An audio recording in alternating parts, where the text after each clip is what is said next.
शुभ सकाळ सर्वांना. सुंदर दिवसाच्या तुम्हा सर्वांना अगदी मनापासून सुंदर अशा शुभेच्छा.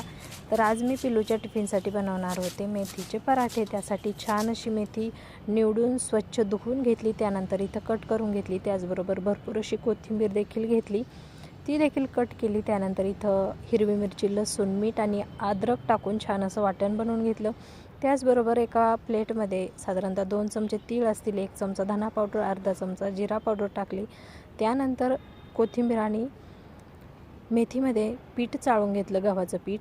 त्यामध्ये साधारणतः 1 चमचा कच्चं तेल टाकून घेतलं. यामुळे काय होतं, पराठे अगदी छान असे होतात.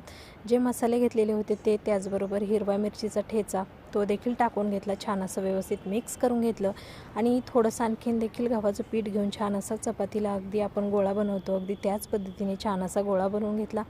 त्यानंतर मोठी चपाती लाटून घेतली, त्यावरती भरपूर असं तूप लावून घेतलं. थोडंसं पीठ बुरबुरलं आणि पुन्हा एक वेळेस आपण हा पराठा लाटून घ्यायचा. यामुळे काय होतं, तो अगदी छान असा हलका फुलका बनतो आणि खायला देखील खूप छान लागतो आणि त्याला लेयर्स देखील छान पडतात. तुम्ही त्रिकोणी ठेवू शकता, मी या इथं गोल करणार आहे, तुम्ही तुमच्या आवडीनुसार त्याचा आकार ठेवू शकता. अगदी छान असे हेल्दी पौष्टिक हे मेथीचे पराठे तुम्ही यावर्षी नक्की करून पहा. तुम्ही देखील याच पद्धतीने बनवत असाल तर मला कमेंट नक्की करा.